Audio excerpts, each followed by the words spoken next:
Hello and welcome to In the Crease. I'm Ball. And I'm Bale. And we start off with a postcard from Ivan Biggin. He's got a joke. How many Man United fans do they take to change a light bulb? I don't know. Just the one, but you gotta pick him up from Kent. Yeah, I like that one. Has he got a question? Yes. Why do we call Cow Corner Cow Corner?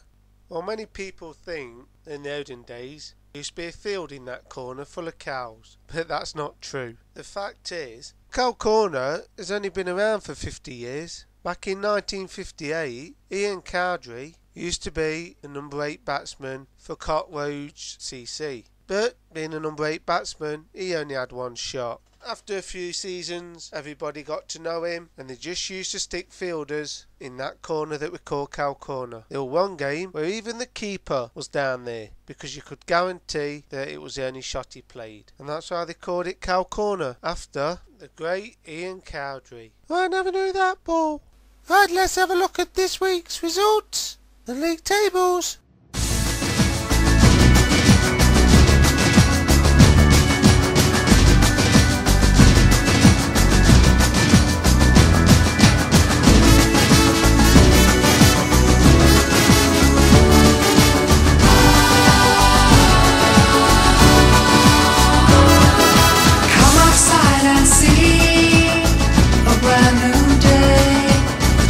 In your mind will blow away.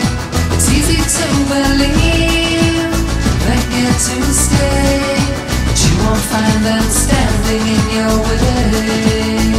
Sarah Vida, I love you.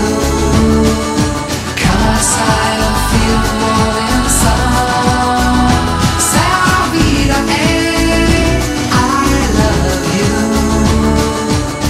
it's much more simple when you're young. Come on, esa vida, hey. That's the way life is. That's the way life is. I'll always see the world through different eyes. We share the same idea of paradise.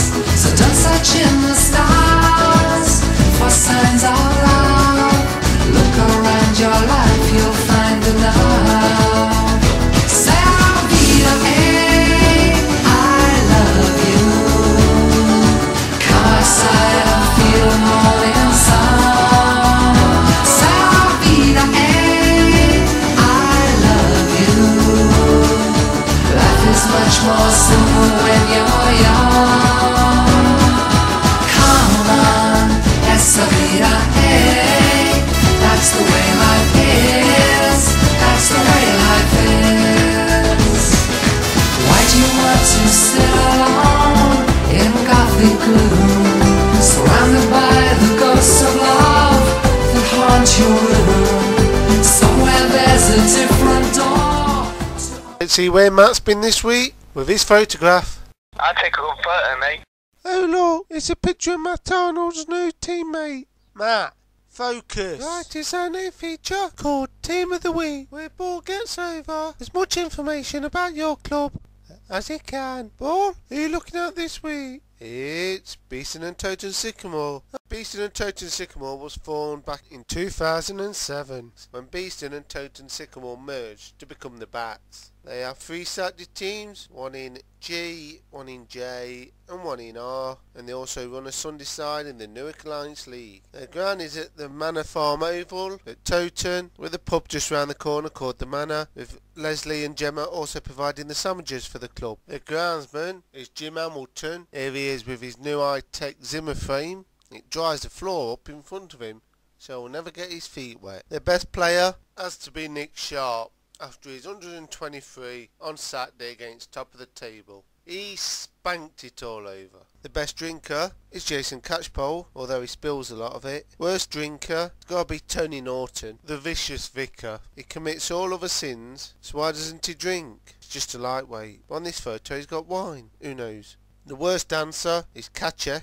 Best dancer is definitely Tony Beck doing his pole dance. Quickest player, I'll say Jonathan Moore. Slowest player, it's got to be Steve James. Joker, Catchpole. Now the biggest transfer they've paid is Thurifer. 9 pints of Coke and 2 packets of Crease, cheese and onion. Biggest transfer received was a couple of weeks ago with Matt Arnold, 2.2 million to San Diego Town. The longest in shower, according to Tony Becks, is Clarkson Baptist. First team captain is Steve Pratt, second is Catchpole, and third is Dennis Wright. And the lawnmower, it's a Dennis 510 with the Honda GX 120T engine, which produces 4 brake horsepower at 3036 RPM, and it's got a parking brake, so we'll stick that near the top. This one gets an 8.75. Let's go to the papers. In the Nottingham Premier Post, Cavaliers move up to third. In the South Notts Cricket League Echo, Nick looks sharp with his 1-2-3 not out. And in the Bassett Law Weekly, a ton for Franks. Let's go and have a look at this week's fixtures. Could taste your sweet kisses, your arms open wide. This fever for you is just burning me up inside.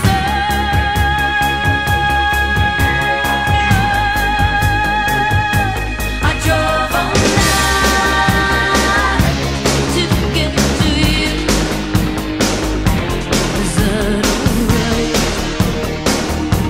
I drove all night, crept in your room. Okay, Bale, it's guess a cricketer time. Not that you're ever going to guess it, but I'll give you a few clues. This gentleman is a Sir, played for New Zealand, and also played for Knox. To start with your first question, how would you rate yourself as a cricketer? Outstanding performer. I take it that you've retired.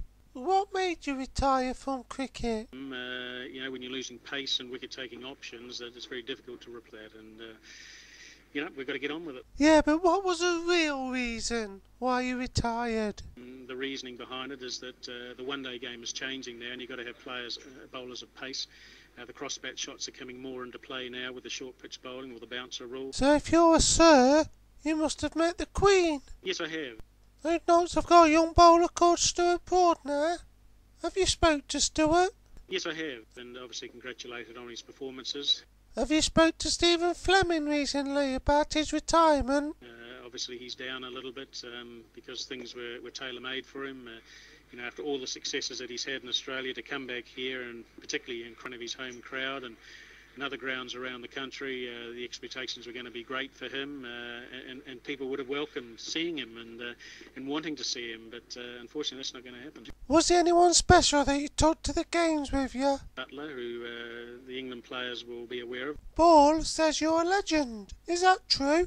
Well, I'm pleased to hear that. How old was you when you first came to Knox? A young 20-year-old who's got no track record, is very inexperienced. Okay, Bale, that's enough questions. I'll go over a few points for you, though. He's a Sir, he's from New Zealand, he played for Knox. Who is he? It's Sir W.D. Grace. You're taking the... now, aren't you?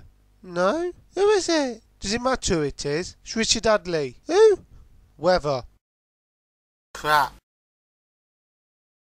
Right, we have Ricky Ponting. Ricky! Doing it today. Go on then. What's it land on? Oh, it's tails. Never fails. Ball first this week. Give your bowlers a chance to have a nice tea. And loads of it. Good luck. It's funny stuff.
That's it for this week. We'll leave you with a wish you had a box. And remember, if you're not in the crease, you're out. What does this do? Got like a quarter of him. He's quarter weight.